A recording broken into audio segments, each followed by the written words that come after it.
So obviously pork chicks are meant to be tender type of parts. Good morning, my friend. I took a 1-hour train trip from Lisbon to the small town of Sintra, which is nested into the cooling hills of the Sierra de Sintra. So this is an ancient town which used to be a summer retreat for the Portuguese nobility. It's full of medieval palaces, castle ruins, and the forests all around are said to hide mysteries of the Templars and hidden religious sites. And the cuisine here is kind of influenced by Moorish, Portuguese and Mediterranean style, and tends to be, I think, more meat heavy. First thing we're gonna do is maybe walk around the historical city center and maybe find a place to have some traditional breakfast.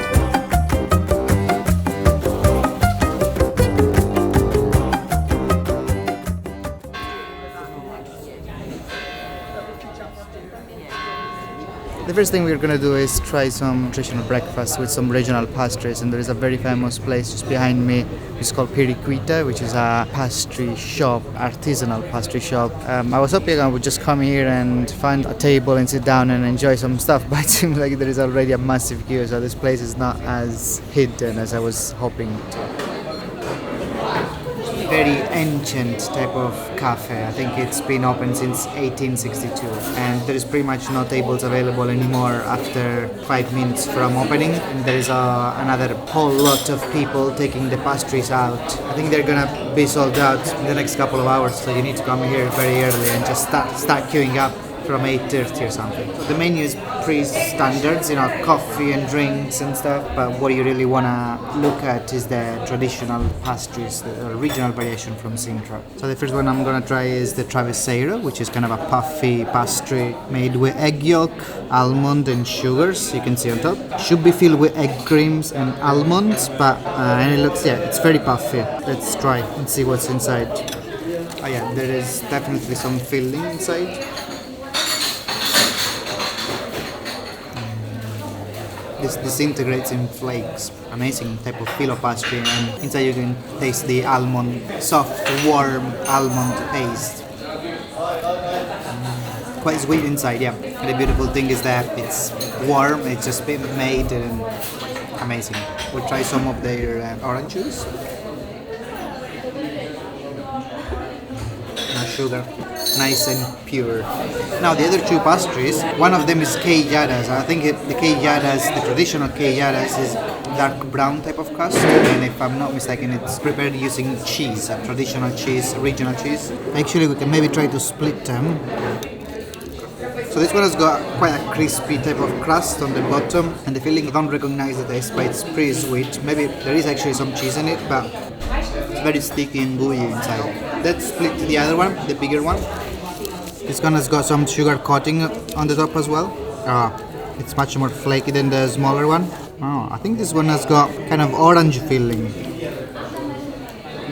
Yeah, so it's got orange inside, a bit fruity, a bit tangy as well, not too sweet actually. I think my favorite for sure was the travesseiro, which was so puffy, crumbling in your mouth, and the filling with almond and the egg cream was queijadas with the cheese inside wasn't really my favorite, but you probably have a different opinion. I suggest that you kind of try them all just to have the whole experience of traditional Sintra pastries. Yeah, this town is just very picturesque. Little cafes are picturesque, and this pastry shop is something you absolutely need to visit. It's just really beautiful inside. And then as you come out, you can see already the town is starting to fill with some tourists, and it's 9:30 a.m. and I think I'm just gonna walk around and see what can I explore, what can I find, what can I discover, and every angle is like a beautiful discovery here. The reason most people come here is the iconic Palacio de Peña, this bright yellow castle perched high above the hills, watching over the town below. You can reach it by public transport, or if you're up for an adventure, there is a beautiful 1-hour hiking trail that winds all the way up to the castle grounds. I decided to go for a walk and quickly realized I was completely alone, which made it even more magical. The path takes you past old Portuguese villas, lush forests, and glimpses of hidden palaces tucked deep within the trees. It's easy to see why this entire area is a UNESCO World Heritage Site. As you get closer to the castle, the trail gets steeper and rougher, no pavement, just dirt and rocks, but it's worth every step. And finally, the castle appears, rising out of the sunlight with its bright colors and majestic architecture. They say that on a clear day you can even see the castle from Lisbon, which is impressive. All excited, I reached the entrance, ticket in hand, but that's when I discovered something a little unfortunate about my entry. I went for the ticket that allows you to go around the balconies and the terraces all around the palace, but you cannot go inside with the ticket that I bought. So if you want to go inside the palace, and I'm not really sure if it's going to be worth, but if you want to go inside, make sure you book in advance. There is scorching heat today, and so this shredded ice and lemon juice is my salvation. $3.50 for this. So it sounds like a great business to open up a bar in the middle of a castle, especially when it's so hot and people need to counter the scorching heat. This castle dates back to the 13th century, but it was initially a monastery, so there were only monks who would retire here for meditation, for prayer. It was only several hundred years later, after actually the castle was kind of brought down by a earthquake, that some of the kings that ruled Portugal decided to rebuild this and make it a palace for the royal family to actually live in. And so yeah, the ticket for the outside of the castle may be a little bit of a brief tour, but it gives you access to nice views of the castle, of the surrounding forest, access some nice viewpoints, and there is a chapel. I'm actually satisfied, even though I couldn't go inside. I think from here we just get back into town because it's almost lunchtime.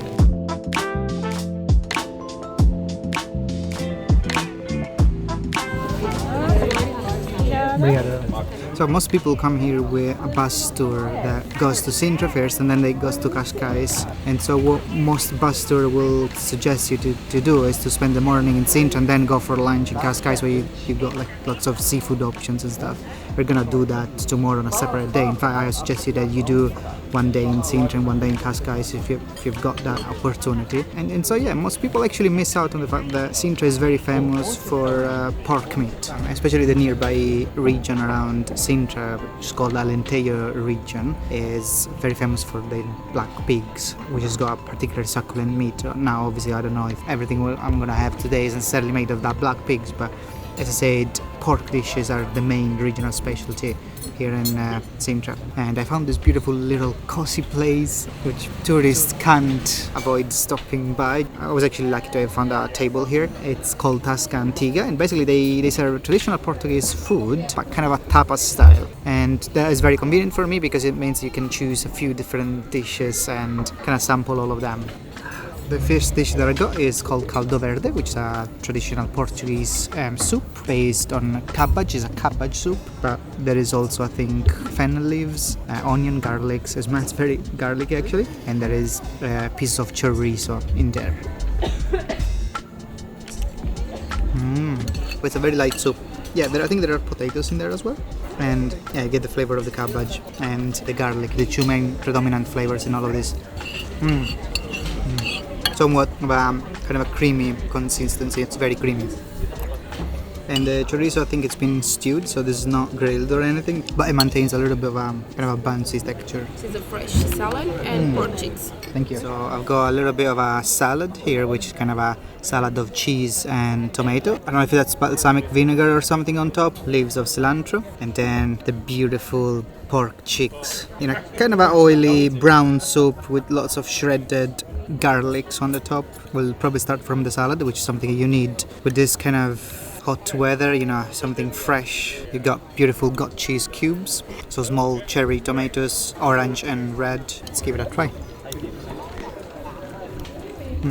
Yeah, the salad dressing, I think, is based on balsamic vinegar. You can taste the oregano in there. It's really fresh, and the cubes of cheese are, I think it's goat cheese, but it's not extremely salty or strong or intense, so it's kind of mild. And tomatoes are so sweet. It's kind of counterbalance that little bit of salty cheese. This kind of cheese cube almost have got the consistency of tofu. It's a little bit salty and a little bit bouncy in texture. Very refreshing salad, I would say. Now let's get into the main event, which is the basically pork cheeks. It smells extremely garlicky. There's parts on the top, but it's just really the fried garlic that kind of gets straight into your nostril. Probably better if we transfer one of the pieces into the plate so you can actually see. I'm gonna use some of this kind of beautiful sauce and just put it on the top. Kind of like a gravy, and as I say, it smells really garlicky, but it's quite thick, and I don't know if it's vegetable based. And obviously pork chicks in general for any animal are meant to be tender type of parts. Give me a little bit more of the sauce, actually some of the garlic too. Hopefully you're getting a good view of this beautiful meat. Let's try.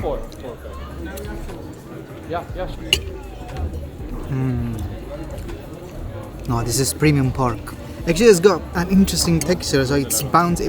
It's tender. Your teeth go through it, but then there is a bouncy feedback on your teeth, which is I absolutely love it. It's not melty type of meat. You love every single chewing action on this meat because it releases juices and like lots of pork flavor, and the onion in there are just out of this world. Provide a little bit of crunchy texture. And I can actually taste carrots as well in there. This beautiful kind of gravy oniony sauce, and the cilantro in there provides a beautiful aromatic flavor to this meat. This place is getting very packed very soon. No tables available, so people are queuing outside. That's why I did the right choice to kind of see the palace rapidly in the morning and come here by midday. Otherwise, you're not gonna get a chance. But please get the pork chicks when you come here. And every time, make sure you rehydrate every piece with this beautiful sauce. Yeah, that's how you do it.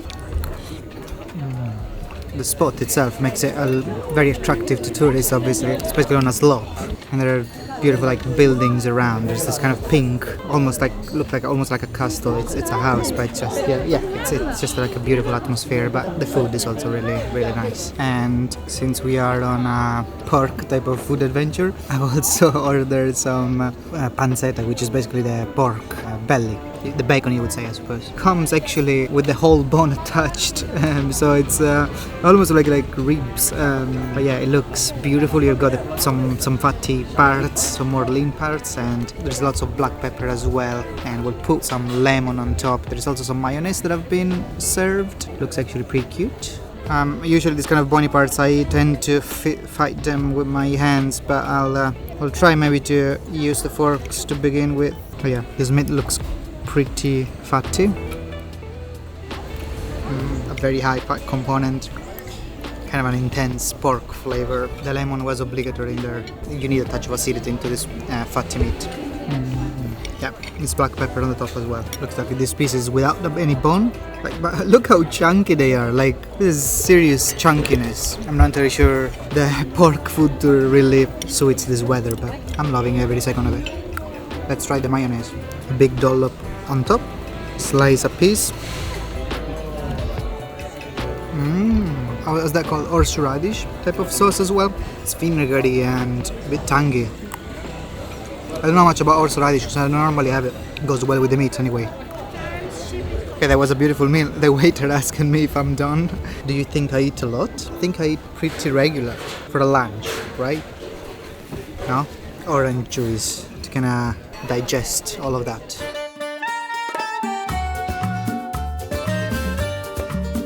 After that heavy pork feast, I was really looking for something that would have eased my digestion. Something sweet but with a kick. And I quickly realized that here in Sintra they love their liqueur served inside a chocolate shot. This is Ginja de Óbidos, and it was everywhere. I picked it up from a souvenir shop, and honestly, it was too tempting not to try. It's very beautiful there. Across the town there are different kind of points where you can refill your bottles with fresh water, which also tastes amazing, to be honest, and happens all around Europe, especially the Europe that pertains to the old Roman Empire. They've built a system. For them it was very important to build this kind of system of drinkable water and fountains available all around the cities. The next historic landmark that we're going to visit is called Quinta da Regaleira, and it's a quinta, which is a Portuguese term that means an estate, basically made by a beautiful palace and some gardens, and they have been built by an Italian architect, I think a few hundred years ago. The palace itself been owned by several kind of wealthy people, and apparently the main tourist attraction is actually the garden itself. That seems to be a mystical place, a place that kind of reminds the Templars, the Masonry, and different kind of cults.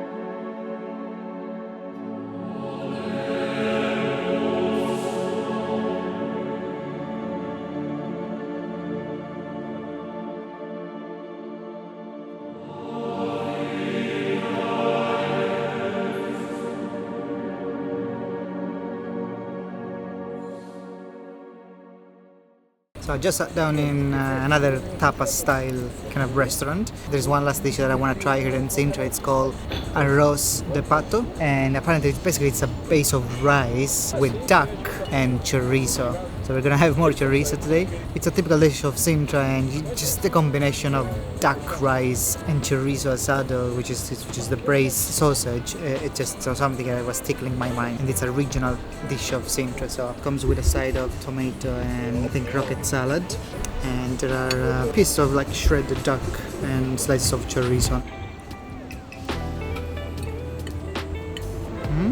Yeah, it's nice.